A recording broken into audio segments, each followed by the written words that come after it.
All right, Anthony on Air podcast. Poll question from the last time around. Have you received a text or a meme with this guy on it? You see the answers there, Frankie C. 79% of people said yes. Who are these 21% that never got a text message with this guy? I have a feeling those 21% are the people sending the text messages. They're not receiving them because they're the culprits. I've never gotten one because I'm too busy sending one on a daily basis, is what you're saying. Who's going to send them to me? I have them all. Why would I need them? All right, today's poll question, more Tiger King episodes are coming in one form or another. Are you going to watch the next Tiger King thing? Let us know in the comments below right now, yes or no. Are you going to watch the next Tiger King thing? If you'd like to, you go to our Facebook page or Instagram. All our info scrolls on the bottom here, and you could answer the poll directly if you want. We put it in our stories. Frank, there's a lot of Tiger King stuff today. By the way, Frankie C's back. Guest co-host. Hey. Extraordinaire. Ooh, I like that. Yeah, throw a little extraordinaire on the back of your title there, my man. You deserve it. I'll take it. You've been extraordinary. Everything's extraordinary today because, it's Tiger King just lowered the bar, I think, for everything. So everything's extraordinary. Why not? All right. Frank's alluding to the fact that yesterday during the coronavirus task force update, President Trump... No, wait. I'm sorry. Okay. Repeat what you just said. Yesterday, during the coronavirus task force press briefing. Okay, continue. During the global pandemic is going to kill more people than anything else. By the way, we've surpassed 9/11 in terms of casualties. I mean, surpassed. Like weeks ago, I mean, here in New York, where it's... Oh, in New York. Yeah. So serious business, of course. 423,000 coronavirus cases in the United States at the time of this question from a reporter to the leader of the free world. This is what... Okay, hang on. Is the submarine going down? What's happening here? It's okay. We're baking brownies in the house. Oh, brownies. The oven brownies. timer went off, and my dog thinks that someone is trying to rob and murder us. What kind of brownies? Regular? Chocolate, baby.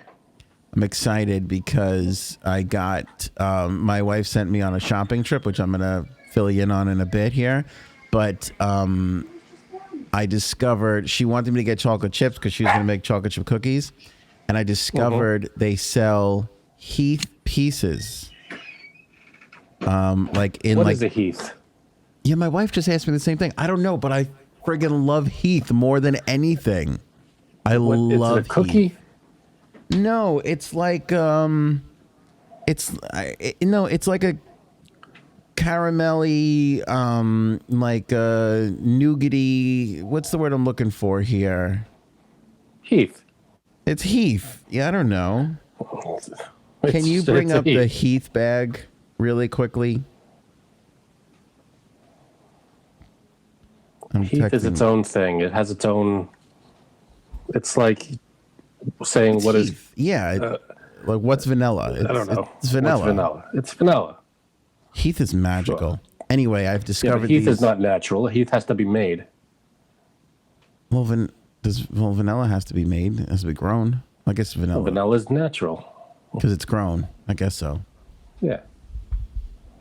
Heath is a made-up thing, but what the hell is it? It's magical. All right, let's see. If my wife can spare 2 seconds, she's going to bring up the bag of Heath. I'm really excited to throw in a batch of cookies. Leader of the free world, coronavirus task force. Reporter steps up and asks this question. Go ahead. One of the biggest rating hits of the coronavirus, aside from these briefings, has been a show on Netflix called Tiger King. Yeah. And the man who's the star of this is... Literally brings up Tiger King. By the way, Slick Report... I don't know who this reporter is. I really should have found out. Slick Reporter pays the compliment to him before asking the question. Did you hear? Besides these press briefings. The ratings? Yeah. Because because he was bragging the other day that the press briefings are. Do you think so? People aren't tuning in for the president. Right. But people are tuning in because they're scared of this virus and want to know when it's going to end.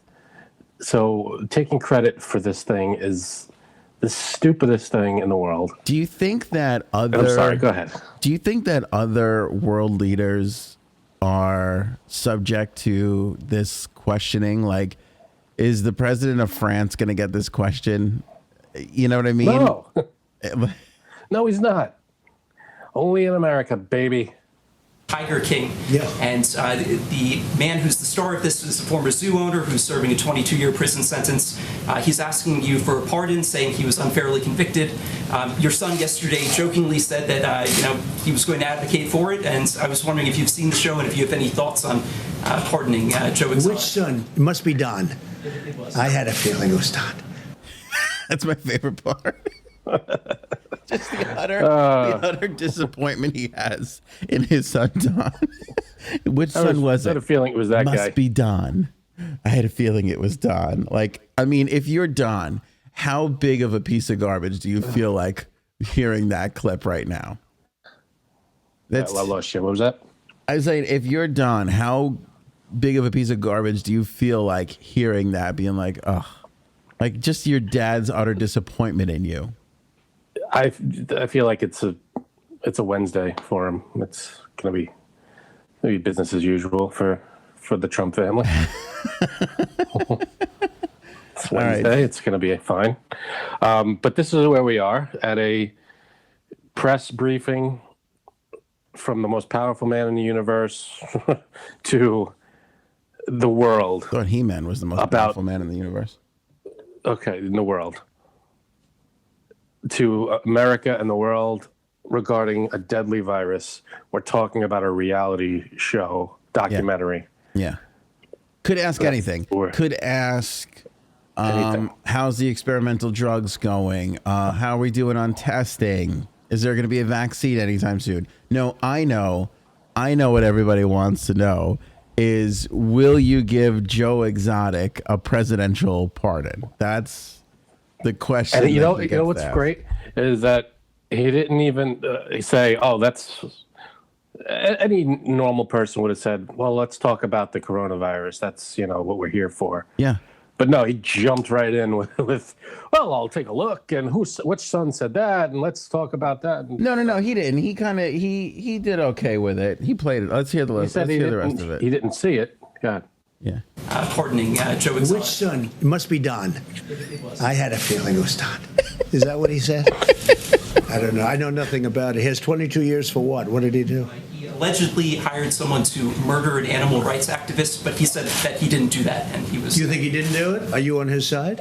I'm a reporter. Here's the thing: he's a little too involved in this question. Well, here's the thing: when you elect, this is what happens when you elect a reality game show star as president. This is his arena. He likes to entertain and play along. By the way, nobody wants to sit up there and talk about death and pandemics and viruses. I think anybody would have welcomed the opportunity to play a little bit, and that's what he does. It literally, the whole entire thing is a minute and a half. So it's not like Trump really wasted a ton of time on this. But no, I think the big thing is on the reporter. The reporter is... Yes. Yeah. But he did blame for that. He did play with him a little bit. Oh my God, you're the greatest wife ever. Thank you, Cuddles. This is look. Oh, English toffee bits. All right, show me. Okay. What? What'd you say? I said, okay, show me what a Heath is. So this is the bag. So people listening on the podcast. Yeah, that's the bag. That's it. It's bits o brickle. So brickle. It's English toffee bits. That's what Heath is. What is toffee? Just another way of saying Heath. No, it's another word for Heath. Toffee? No, I think Heath is when you. Now we're gonna have to look this up. Toffee is another made-up word. No, toffee's a real thing. This is my favorite thing in the whole world. Like, how people are like, oh, I love chocolate, or what's your guilty pleasure? Pizza. I guess. Is that a Yeah, guilty I mean, pleasure? I guess so, but like, some people are. I guess I don't know. I feel like chocolate's a popular one. I could eat this whole bag of Heath. Like, I love it. Is there chocolate in Heath? No, no. There's not. This is just toffee bits. It's like just broken up, but it's like it's brickle. It's like a whole huge sheet of brickle, and they just break it up. I feel like we're talking in circles here. What's brickle? Is it peanuts? No, it's not. It's like a sugary. They make it with sugar. It's Heath. This is ingredients: sugar, vegetable oil, sunflower oil. Boy, I tell you what, that sunflower oil is sneaky. It's in a lot of things. Sunflower oil. Is it? Yeah, it is, but you never really see it like on the store Sunflower shelves. oil. Yeah. Yeah. When was the last time you had a call for sunflower oil like in a recipe? But yet, take a look at some stuff, especially candy. A lot of sunflower oil, all around. Butter, almonds contains 2% or less of salt, soy, and chocolate. So there's a smidge of chocolate in there, but it's not like you can see a bit of chocolate. It's just it makes the Heath. It's like you're caramelizing sugar, basically, is what it is. It's basically a broken up candy bar. Yeah, it's caramelized sugar. It's delicious. And here it is chocolate in there in bit form. Like chocolate flavor, like, you could put a little chocolate in there, and it's not going to change the composition of it. Delicious. Like, I'm going to have Heath cookies. I can't be more excited. I think it's fantastic. Sprinkle it on whatever you're eating. I just feel like and I don't mean to, I'm not trying to be thirsty here, but I feel like all of my favorite things are not easily accessible things. You know what I mean? Like caviar. No, but like, I like Heath over chocolate. Like, what's your favorite sport? Hockey. Hockey's like fourth. It's not basketball or football. You know what I mean? Like, it's not mainstream. All my stuff is always slightly a little off or a little bit more difficult to get to. I don't know why that is. Like Dave Matthews. Dave Matthews. Yes. Little off. Little off. Not exactly the most popular, most easily consumable, musician. Right. You're an odd bird. I think I am. I'm trying to think of something where I'm like down the middle. I love it. Baseball, Mets. No, I do like all those things, but like my absolute favorite, I could watch 20 hours of hockey straight. I couldn't do that for baseball. Yeah. I never get sick of I hockey. can't do? I can't listen to sports talk. Really? Oh, I can't do it.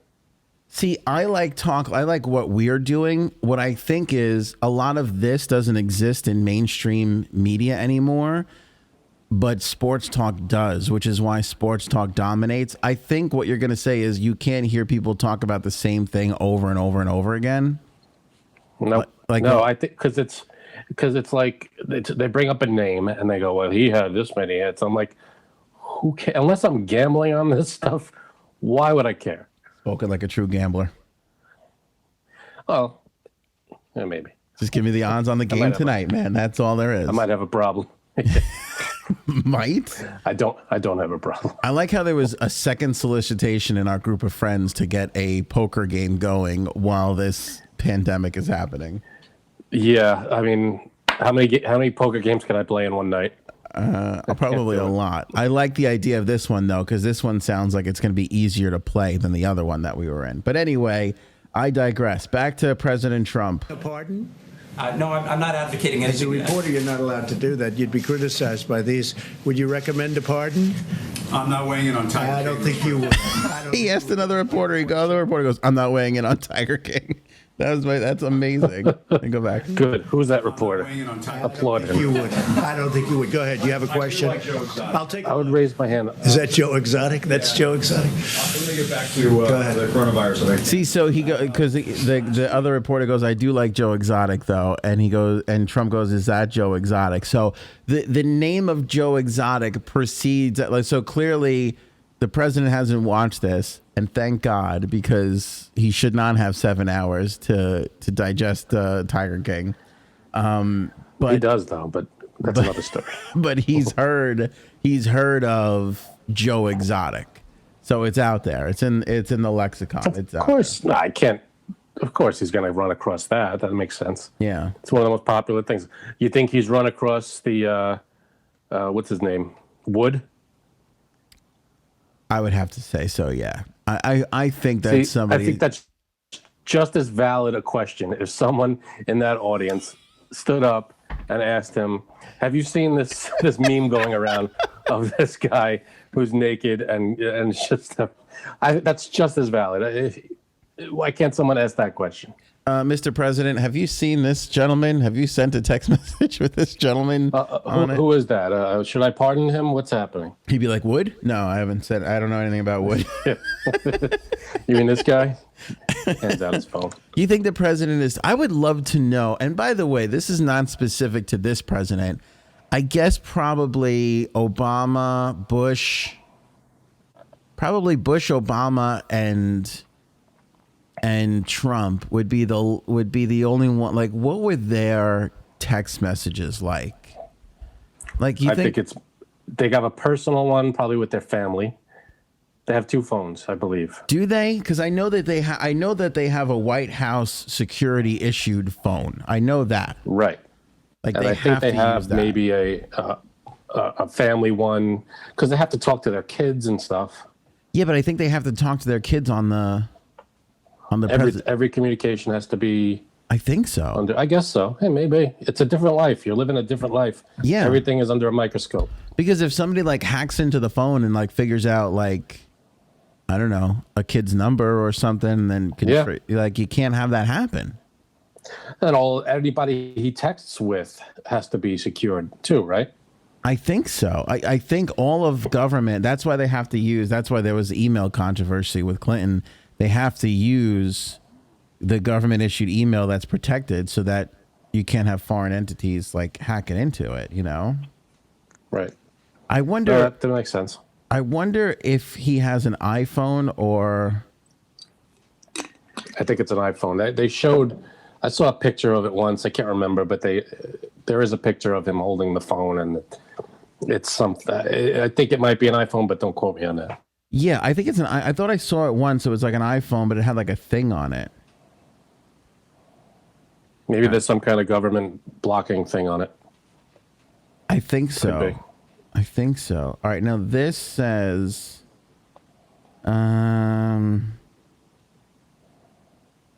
according to The Verge in March of 2017, it said that President Trump is now using an iPhone. So, okay. I wonder, is that their choice? Like, does the president get to decide, like, if they get an iPhone or an Android? Probably. They probably go with whatever's the most secure. Yeah. Whatever they're set up with. Okay. Because what computers do they use in the White House? President Trump. And do they use a Mac? That's a good question. I wonder if they use Mac. I would hate Windows. I would love to use a Mac. Oh, you got to use Mac. I don't know. I need that left click. I got a left click. You can right click on the Mac. Right click. Yeah, you can right click on the Mac.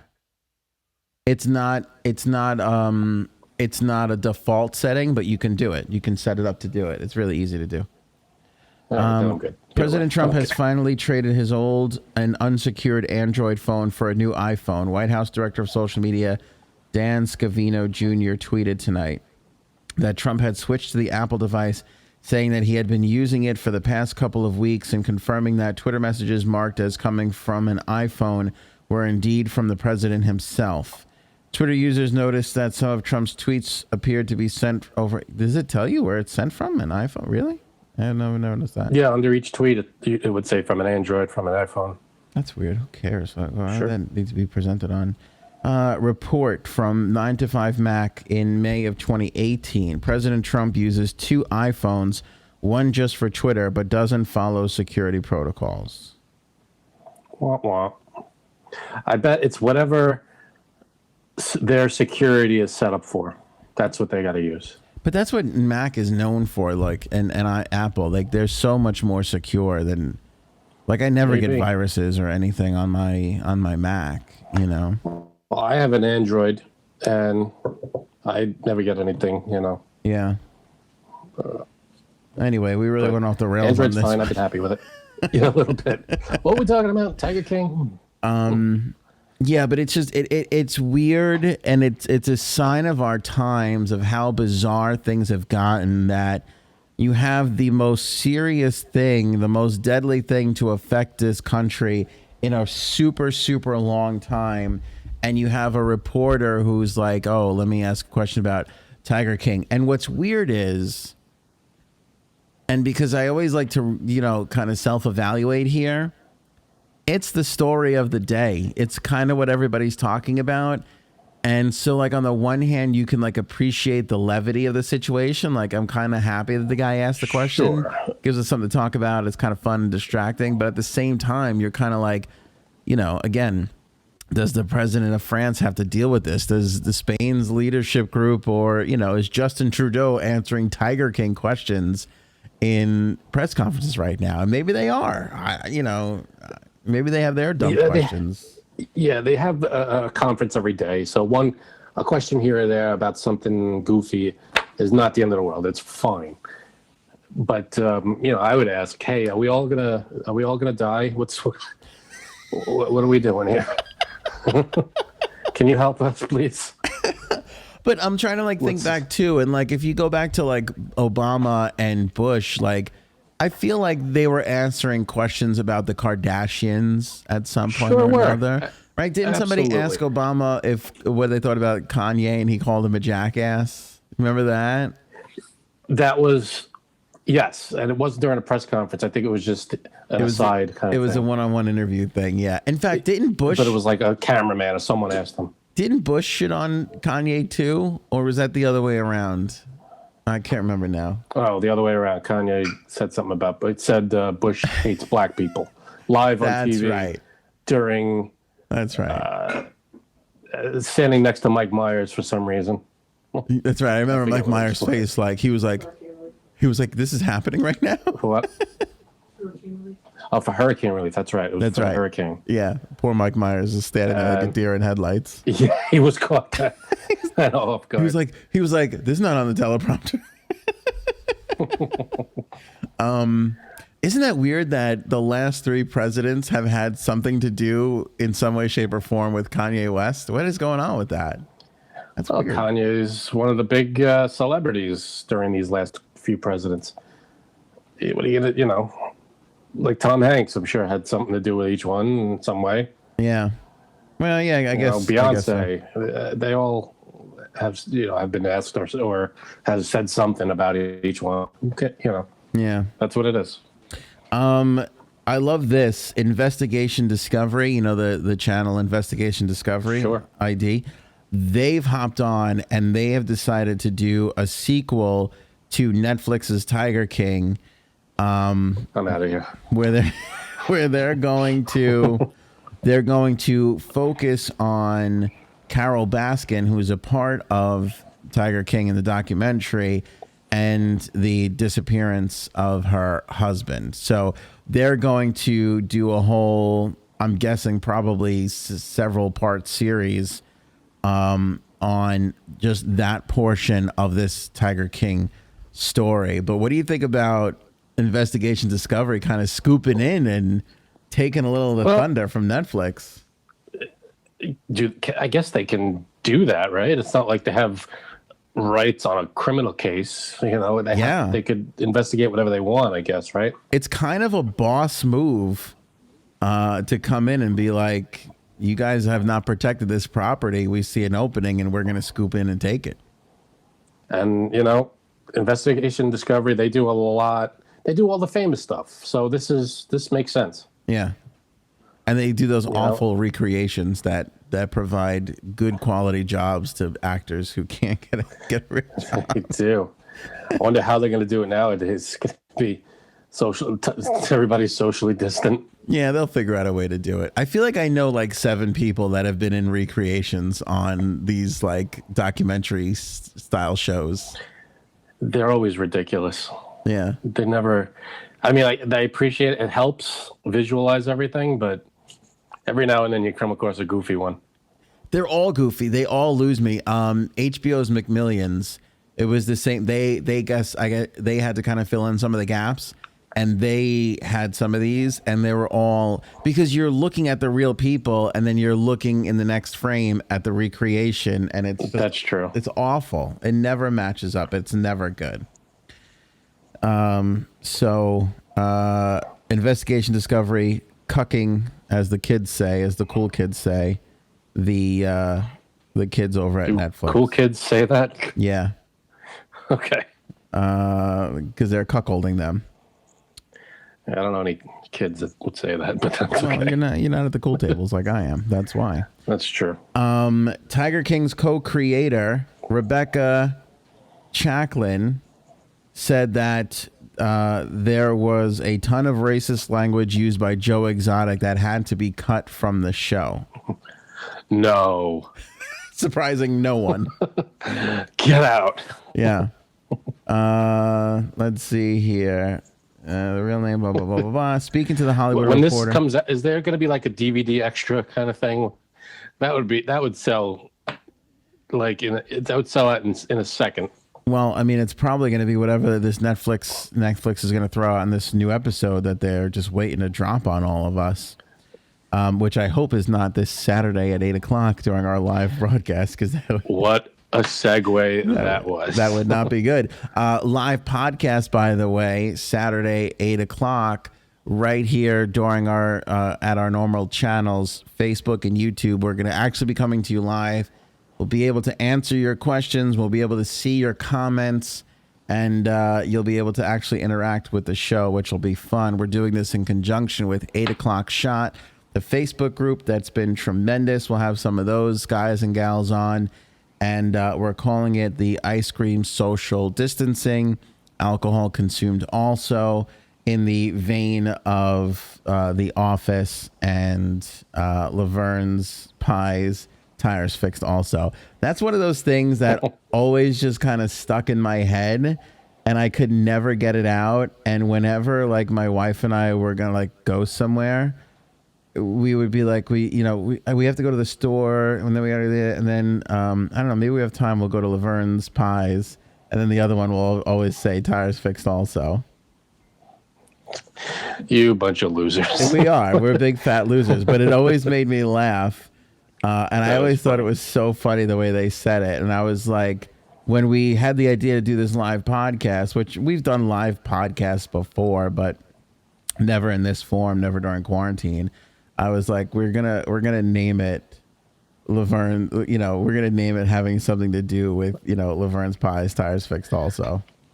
It's perfect. I'm looking forward to it, although I have not gotten my ice cream yet. So I might just stick to the alcohol being consumed. There you go. Well, that's the beautiful part. Ice cream, alcohol, Laverne's Pies, Heath cookies. Pies. You cooking up some brownies over there, Frankie C. Brownies are good. I don't think they'll last till Saturday.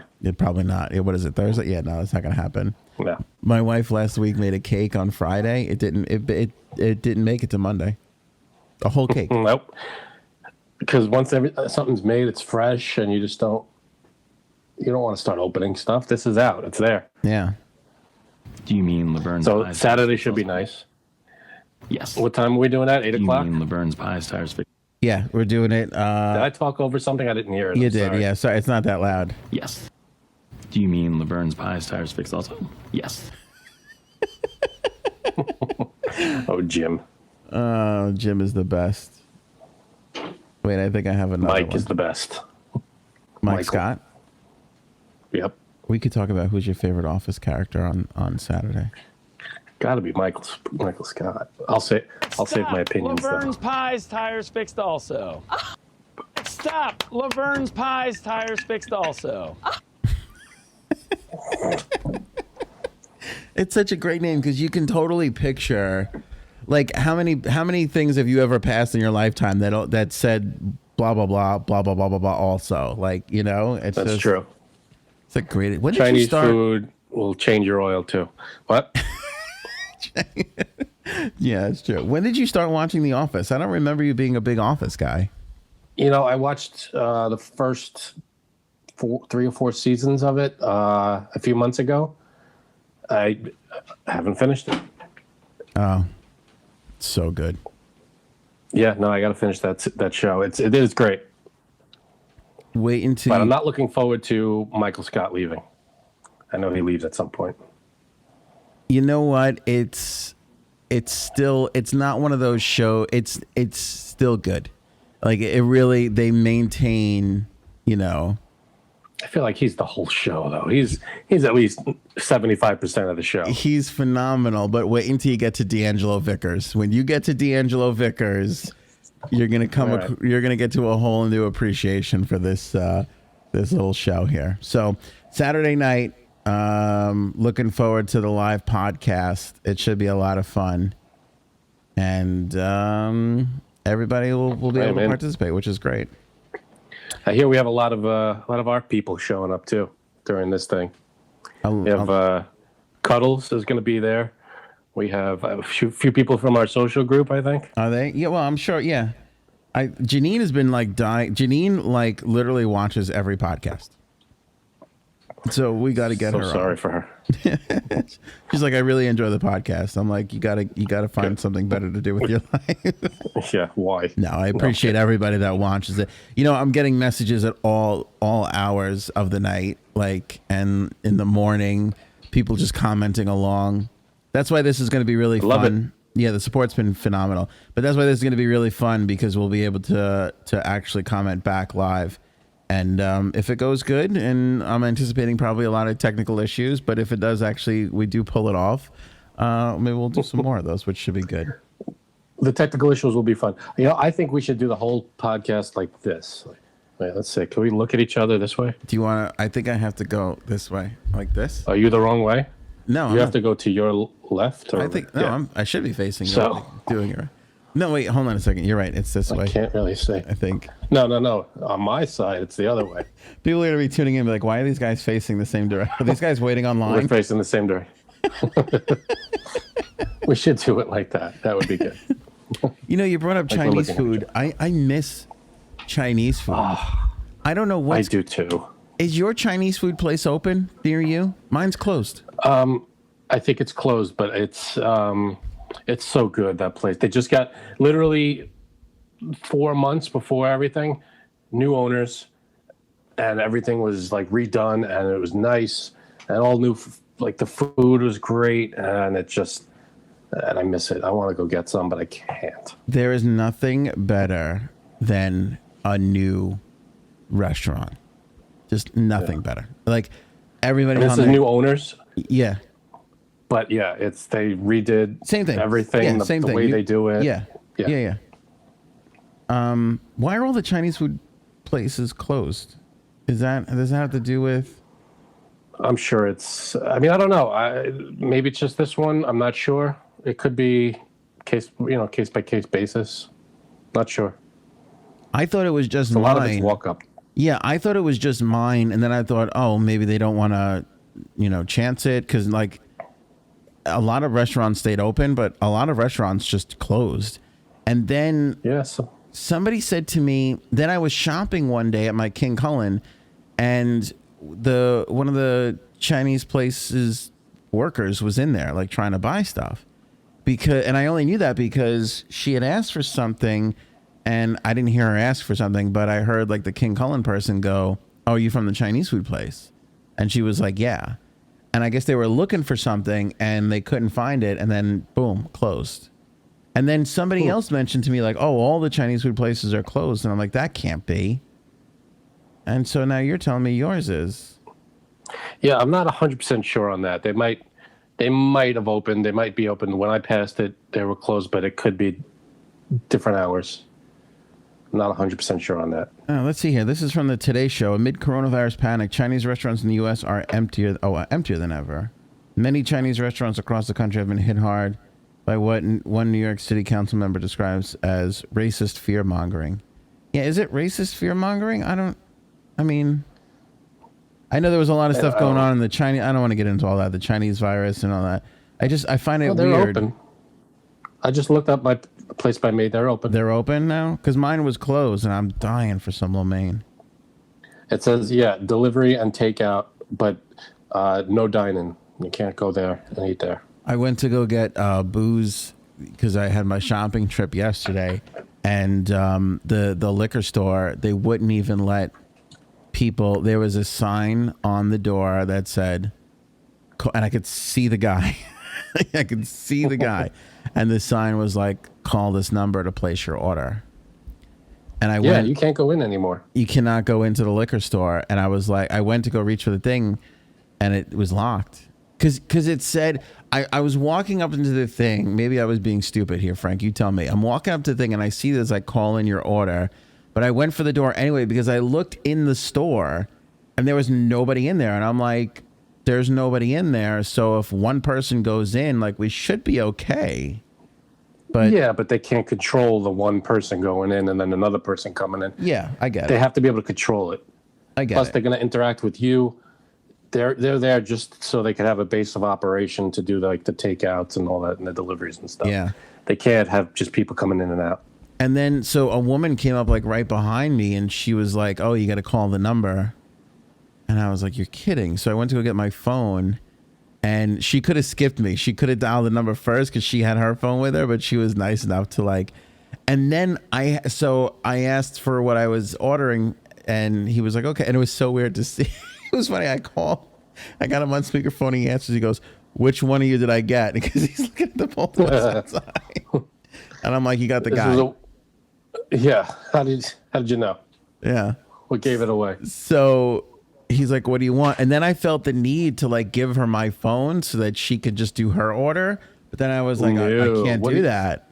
Yeah, I felt, but you have to stay apart. We were apart, but it was like on speakerphone, and I said to her, I was gonna give you my phone, but I that's not okay to do. And she's like, "No, it's okay." She was like, I was gonna just ask him a quick question because she was looking for a specific type of margarita mix or something or whatever she was looking. No, Bloody Mary mix.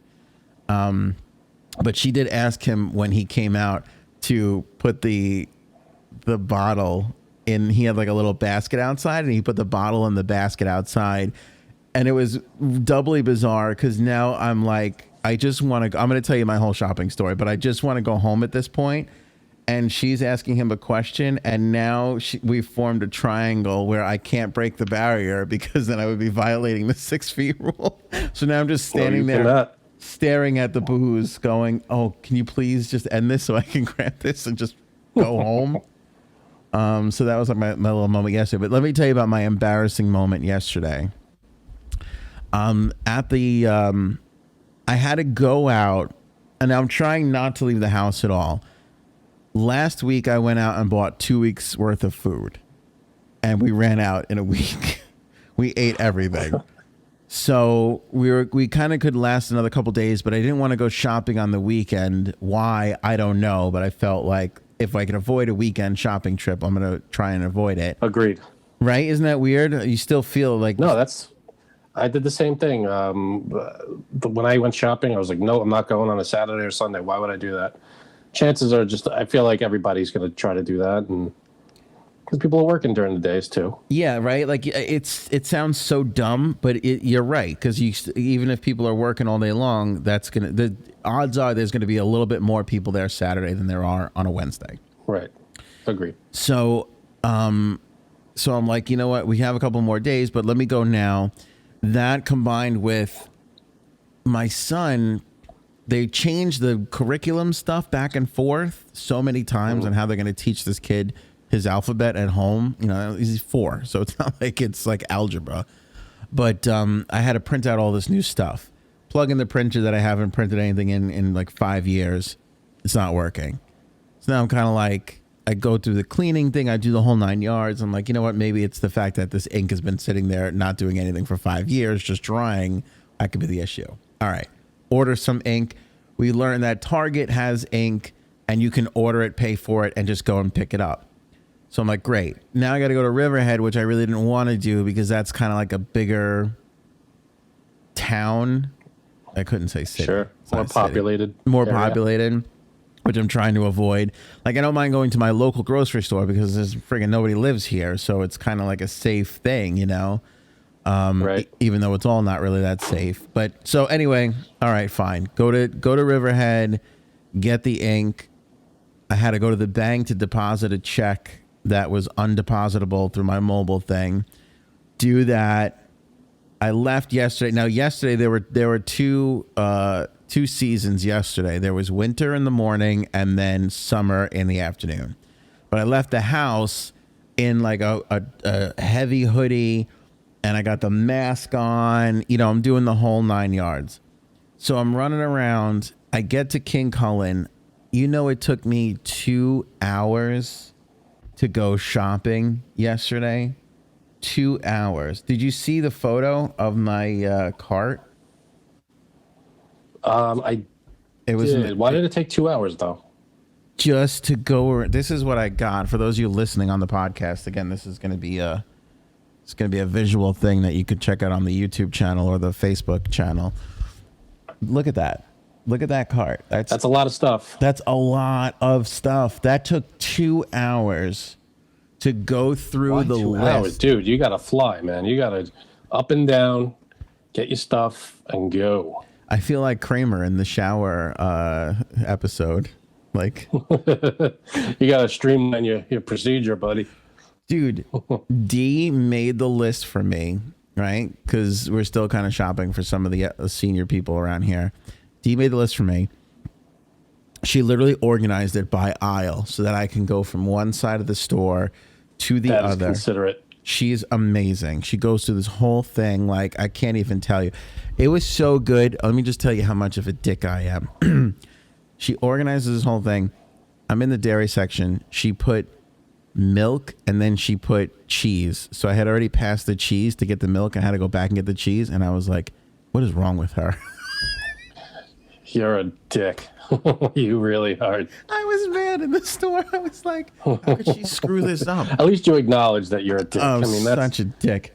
I was that's such a dick move. But I was so like already like I'm running around.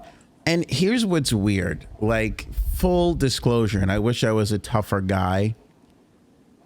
You've gone out, you've gone shopping during this, right? Yeah. It's kind of a little I'm not an anxiety guy. I don't really get panic attacks or anything like that, but it's very anxiety ridden going shopping. Everybody's kind of on edge. Yeah. And the way everybody knows there's like a silent anxiety that everybody has. Yeah. We're all kind of looking at each other going, you know, this is what it is now. No, see, And I'm we're all looking kind of apart. I'm looking going, that guy has it, and I got to stay away from that guy right there. Okay. That guy looks like he's got it. He has COVID-19 written all over his face. Yeah. And I'm sitting there going, when was the last time that guy shaved? He definitely has it. And I look like friggin' Wolfman Jack over here. Oh, so that's the other thing. Beards are like traps for that stuff. I know. And the mask doesn't help. It doesn't help. Either. I know. But I know the mask doesn't help, but I still wore the mask. Even with I still did my best. I had this other like high end mask. I don't know what it is, but it had like a rubber seal around it. So it felt like, you know, again, you feel like something is better than nothing in that scenario, you know? But like I have this, like, I already have the little bit of the germaphobe thing. So in my head, like if I see somebody touch something, I don't want to touch it. Like, yeah, absolutely. That's what it is now. When I went, I had gloves on, you know, and I would touch whatever. But I also had at the car, I had Clorox wipes, and I would wipe everything, the bags. I'd take the gloves off and then wrap them in the Clorox and throw them in the dumpster. yeah. And it's you got to go through a whole procedure now. But in my head, I'm like if I pick something up, I'm like, okay, there it's right here. Here it is. The virus is right here. Don't touch that part. You know, put it on that side. All right, when you pick it up, we got to wipe it and make sure like wiping things down is like, it's insane, you know. But anyway, I'm in the store, so you're like punchy a little bit. And everybody, all the things you just said are true, but I feel like everybody is super nice to one another because of all of that, you know? Agreed. But there's still this air of like stress in the whole thing where I feel like, and I think this is my own psychoticness. Paranoia. Yeah, where I feel like oh, my kid's going to get it and die if I don't handle the eggs properly. Like, you know what I mean? Like, that's what's in my head. Do you get that too? I get that too. Like if I went to the gas station, I was wearing gloves, I had the whole setup, but I'm looking at it, I was like, if I touch this thing if my skin touches this gas handle Yeah. in the slightest way, I could be responsible for spreading it in my house. That's why at work, the second they were like, if you don't want to come in, you don't have to come in. I took it because I was like, I'm like, so-and-so is going to die. My coworker is going to be dead. And they're going to test everybody and they're going to trace it right back to me and be like, Anthony killed so-and-so. And that's, right. You know, and I can't live with that. You know, I can't live with that. That like eats at my brain. So so it was 2 hours. I'm running around and I'm going, I did a couple of back and forths in the day, but anyway, all this stress, I'm wearing this heavy hoodie. I got this friggin' mask on, right? I'm starting to like, kind of like sweat a little bit, starting to kind of like, you know, get a little bit more, you know, messed up. I get to the checkout and the kid looks at me like he was a real trooper, but he was like, I can't believe like this cart is coming my way. Push you again. Go ahead. He goes like, so I go to the checkout and right. I start unloading things and I say to the kid, I go, is this the biggest cart you've seen today? And he looks at me like, and first of all, he says the most insulting thing any kid can say to you, which is Mister. He goes, Mister? I'm like, damn it. When did I become a Mister? He goes, Mister, this is the biggest cart I've seen all week. Because you're a selfish bastard and you're hoarding. No. I'm like, oh, you have 4 people in your house. What are you going to do? And I'm buying for a couple of other people too. And you're buying for a few houses. Yeah. That's understandable. This is so funny. I just got a text. Oh my God. All right, this is hysterical. Anyway, so now I'm all. You're gonna tell us what the hysterical text is? It's all tying in. That I can't believe that just happened. All right. So I didn't even read it, but I just read the first line. So anyway, so I go, and now I'm trying to. So I have a little bit of a phobia of grocery stores to begin with. Like you can ask D. I never go at 2. I got caught at a grocery store once at 2:30. It was the most miserable. To me, that's what hell is. Like, it's kids are out of school. Mom or dad has picked them up from school. They're miserable. They're tired. The kids are cranky. They want this or that. Everybody's fighting. So-and-so has to go back and get the price check. You're waiting online. There's 4 people behind you. Somebody's complaining. It's like sweaty. It's like people are screaming. It's too many people. It's too confined of an area. I never, ever go to the grocery store in the middle of the day. So now I'm on and I'm trying to put like the things on the belt, and he's just piling them up on the other side of the conveyor belt. And now I'm kind of like, well, I got to bag them, but I'm still not done. And I keep like bringing the cart back and forth because I'm like, maybe I'll start putting things in the cart, and I don't know. No, that's not going to work. I'm dying. Now the flop sweat has like, it's fully coming down. The mask. You look like patient zero. It's, I look like patient zero. This guy definitely has it, and he's checking out in my lane. I can't even tell you. And now you've seen the cart. I jammed everything in there. Once you put all those things into bags, you can't put them back the same. They take up more space. You know what I mean? So now there's bags on top of bags on top of bags. And I'm just like, I pay the guy. I got my arm like over all the bags. I'm trying to get out of the store. And what is it about every single friggin' supermarket in America that there is this tight 90-degree angle turn? Not only that, but when you get to the door, it opens for you, but there's a huge speed bump you got to get over, and it shakes everything in the cart. And the shaking, what's with the rattly shaky parts over there? As you try to get out of the store. But I have like every one of them. I have like the speed bumps leading up to the gong. There's like little bumpy things leading up to that. I don't know why. Because they want everything to break and you got to rebuy it. It's unbelievable. So I'm doing that now and more things are sliding. I'm grabbing the other things and I'm trying to push the cart and I hear somebody coming from behind me. And this is my worst nightmare because in my head, I'm the guy behind me going, look at this schmuck. Look at this idiot piece of garbage. Like, that's who I love to live to make fun of. And then when you're actually that person, it's horrific. Not just in your head, buddy. That happened. So I get out of the store and now I'm on the little incline going down, heading into the parking lot when one of the bags starts to go.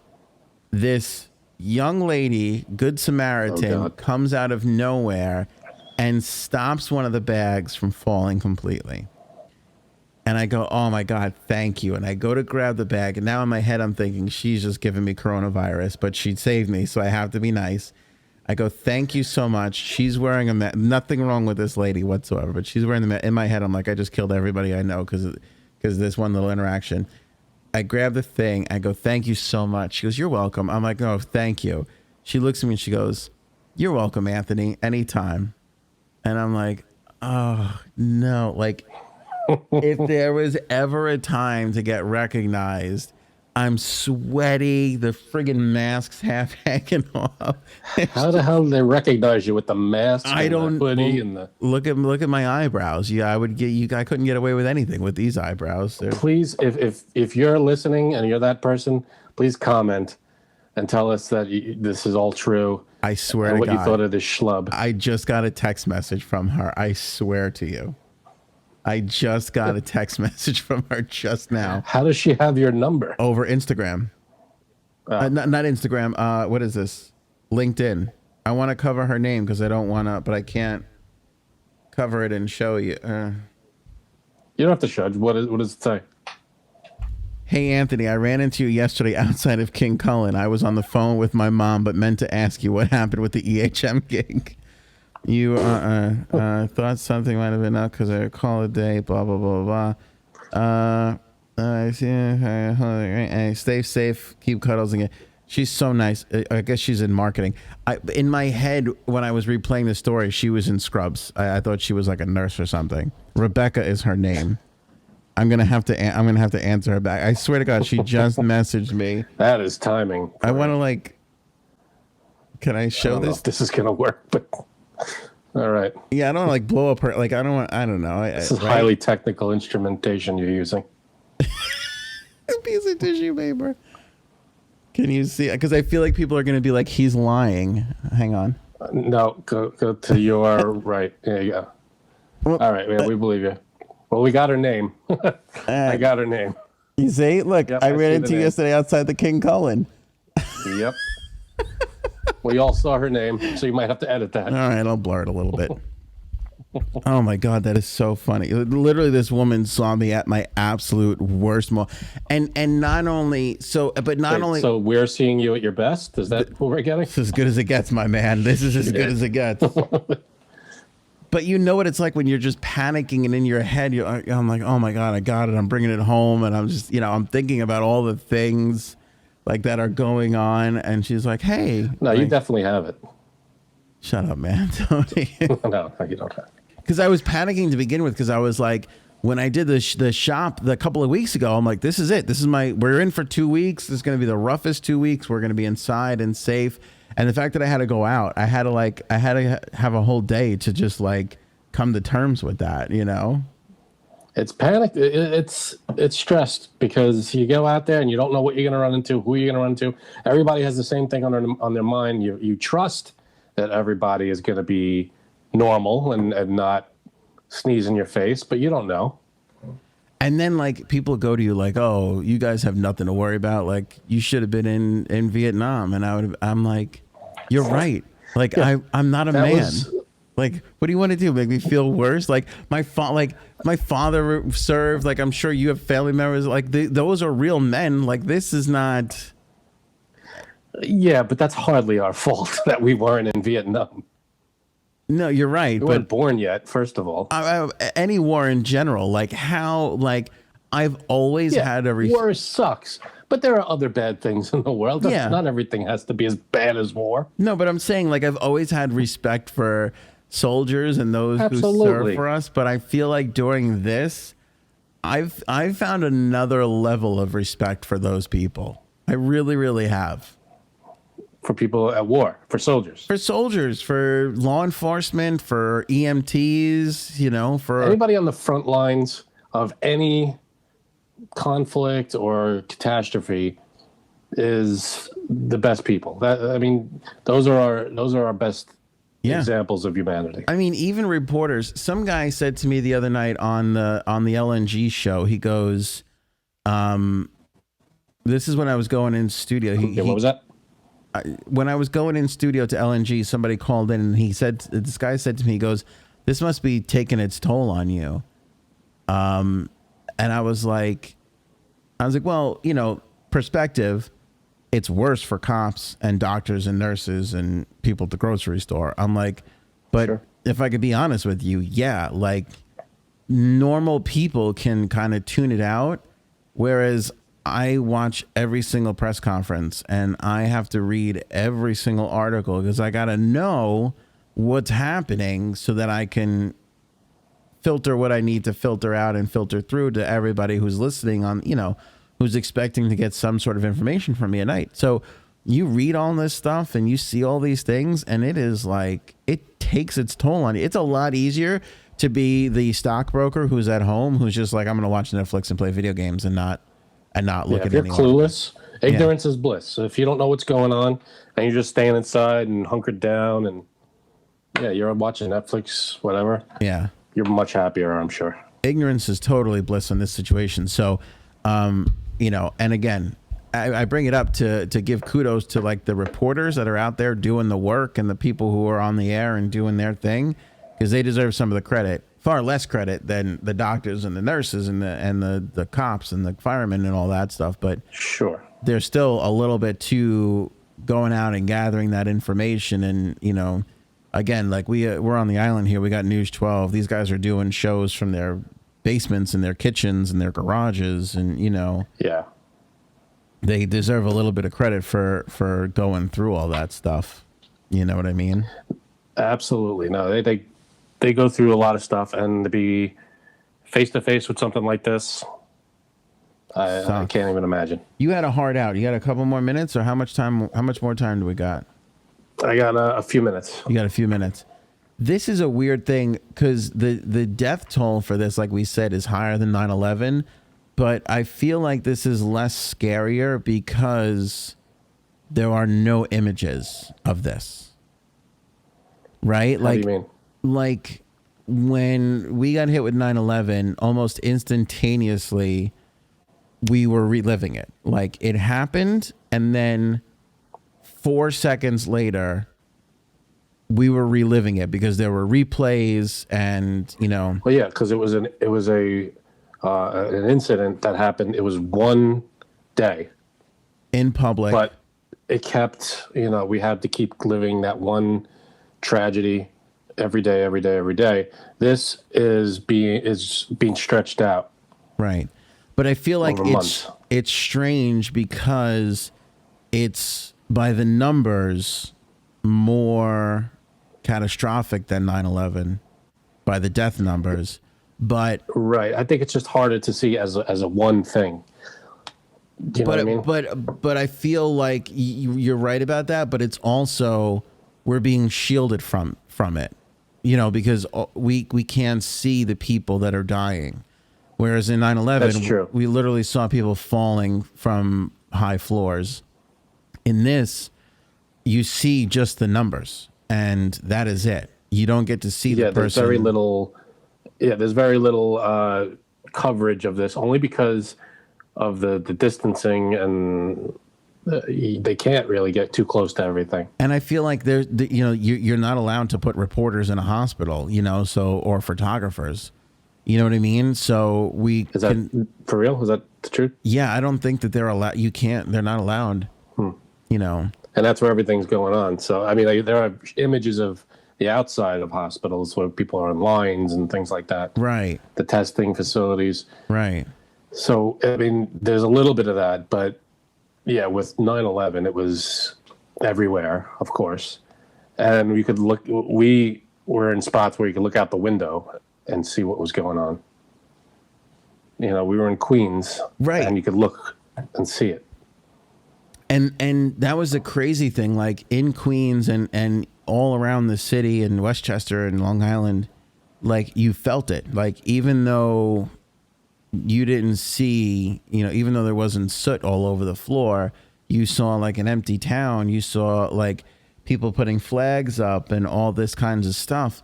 Whereas this, although it's strange that everybody's home when you go out and there's not a lot of people on the road, this is so bizarre because all these terrible things are happening, but you kind of really wouldn't know it if if they weren't telling us. It's not as violent as 9/11, and it's not as sudden.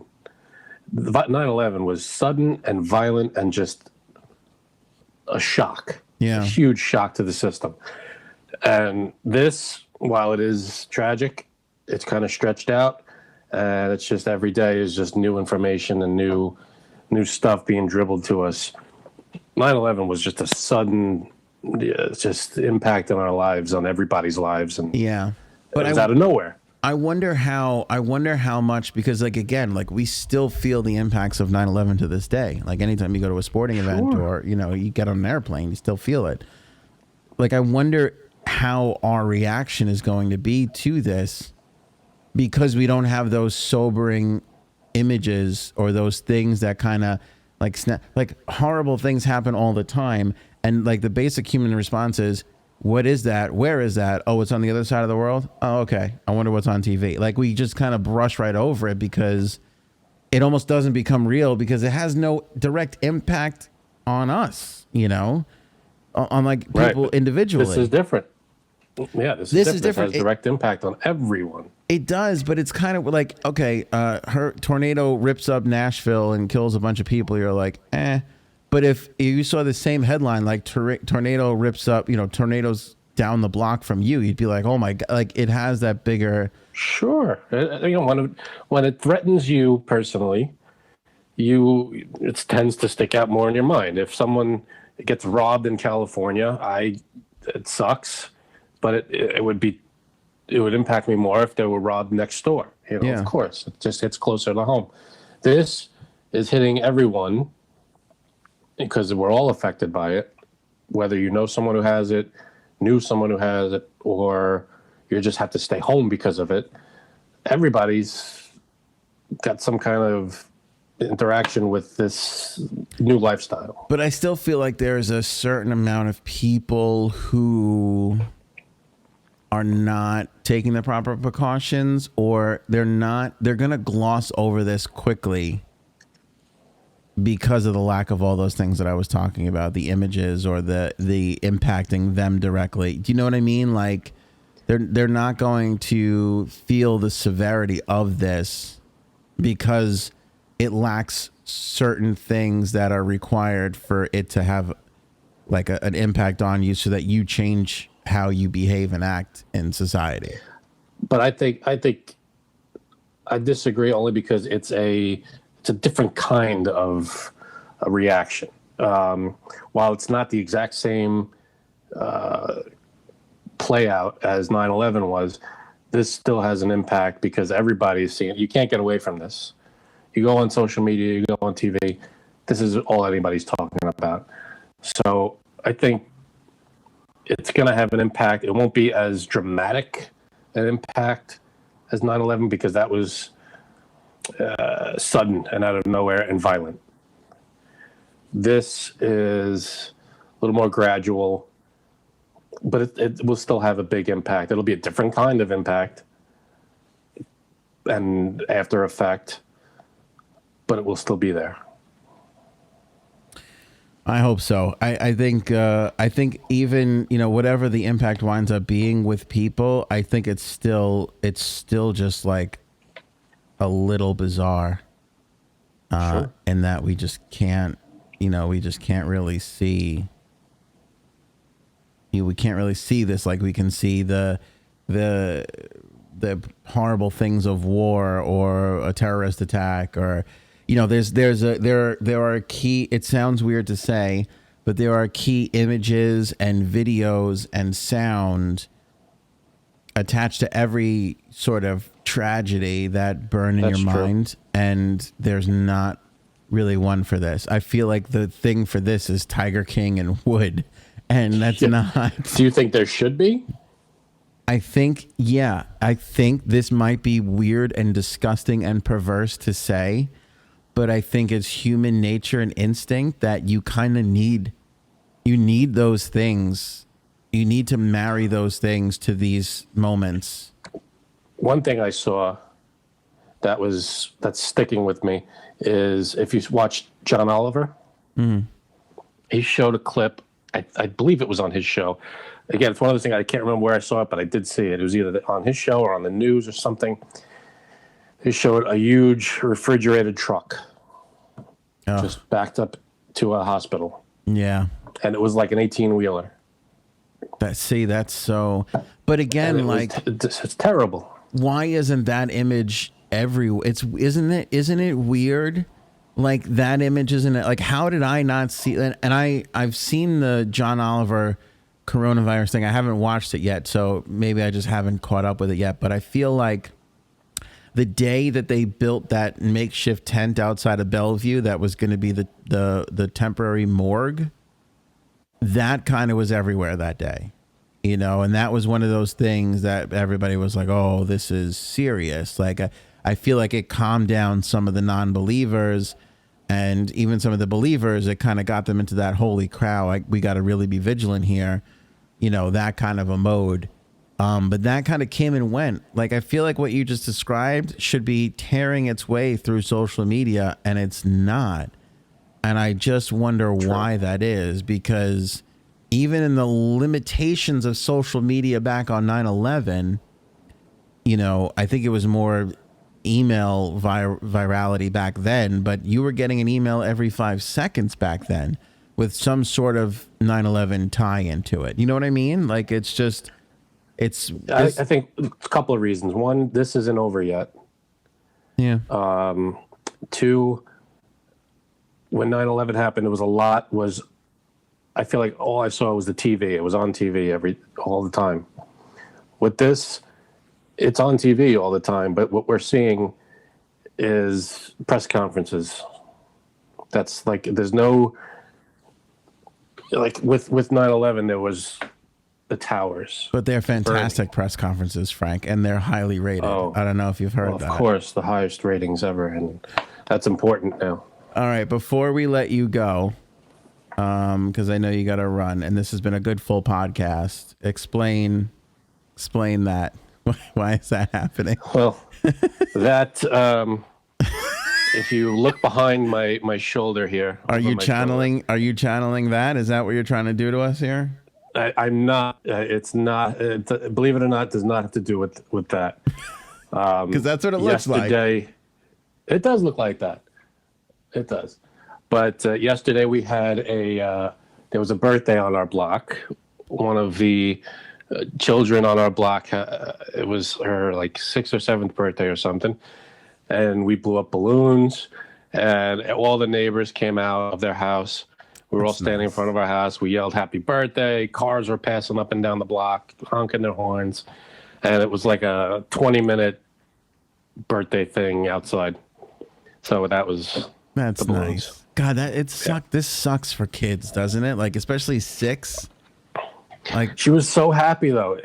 It was a nice moment. You know, we all were yelling happy birthday, and she was out there with her family, and it was very nice. Yeah. Well, we had one of those too, and it was kind of. And then they had one up the block. There was one of the older ladies. She had a birthday, so a bunch of people came that we didn't know, and all the neighbors came out, and we we were kind of clapping along. But for a kid, that's tough. Like, it's usually for a kid, you get a good 3-hour party. Now you got this 20-minute thing, and then it's kind of done. It sucks. I'm sure after it's over, though, there'll be makeup parties and things like that. But the kids can't understand. I had this moment with my kids last night where I almost cried. My son, we were putting him to bed last night, and we were we were like reading books, and he saw that one of the books had animals. He's like, "Oh, the zoo." He's like, "Oh, maybe tomorrow we can go to the zoo." And we had to be like, "No, the zoo is closed, buddy." And you know, it's good though. Show him. There are some zoos that are letting the animals kind of interact and walk around. You see that? No. The penguins are walking through like the aquarium. Oh, I did see that. Looking at the other animals. Yeah. Yeah. That's good stuff. Tell them that the zoo right now is open just to the animals. You know, that's to play it up like the animals are taking part in the zoo for now, and then we'll go back when they're done. That's how I felt looking at that penguin clip. They were like walking around like, this is so much better without the friggin' humans. Like, yeah, they were enjoying themselves. They were loving it. But my son, he was like, when we told him the zoo was closed, he was like, the zoo was closed? Like, he was even like, you gotta be kidding me, the zoo? Like, and we were like, yeah. And D was like, oh, the animals are on vacation. He's like, but it's closed? And we were like, yeah. And he kind of looked at us like, I can't believe this is happening. Like, how, like, this is, it was the worst news we could have given him, you know? Yeah, but I feel like in a few years, it won't be as bad. He'll remember this as a thing that happened, and it won't be that dramatic of an impact for him. Yeah, let's hope not. Dramatic for me, that's for sure. Yeah, for all of us that know the consequences of all this, yeah, it's true. And by the way, before I get abused, it's like nothing I can't handle. It's not like I died going to the store. I made it through. I'm fine. It was but it was an embarrassing moment. Adventure. But it was an ordeal. Like, it was like a little bit of an ordeal. You know, you get through it, but it's like, you know, I don't know. It's like a thing. Oh, you know. I don't know. Something you got to go through now. Yeah, it is. It's like, you know, we're all surviving. We're all making it. We're all going to come through this fine. But still, it's like, you know, it is still a bit of a, it's a bit of a to-do before I get abused by everybody. All right. We'll leave it there. Saturday night, ice cream, social distancing, alcohol consumed also. Make sure you guys are watching us live. We'll be on YouTube and Facebook, technology permitting. And yay. Frank and I are working on some stuff to talk about and some things to, you know, partake in, and some fun things. But overall, big theme is have some ice cream with you, have some booze with you. And if you don't have either of those two things, pie. Just hang. Do you mean Laverne's Pies Tires Fixed also? Yes. Do you mean Laverne's Pies Tires Fixed also? All right. So that works. Pie, brownies, whatever. Tires fixed also. You come on by, watch for a little while, have a good time, and we'll have some laughs together on a quarantine Saturday night. Saturday night, 8 o'clock. There's an event on our Facebook page, which you can get to from anthonyonair.com. So click on that if you're interested. Click interested. It will remind you on Facebook on Saturday night so that you don't forget to tune in. So it's important that you click that you're interested or that you're going. Because you're literally not going anywhere. You're just going to be watching from your own couch or whatever. You have no excuse. You have no excuse. I expect everybody to be there because there's nothing else going on. And by the way, we picked 8 o'clock because of the 8 o'clock shot group we were doing it with, but we feel like we can get in a show at an hour, hour and a half, 2 hours the most. And you'll still have plenty of time to stream something or, you know, watch whatever you want to watch with, you know, your significant other or whatever. All right. Thank you, Frankie C. Anytime, buddy.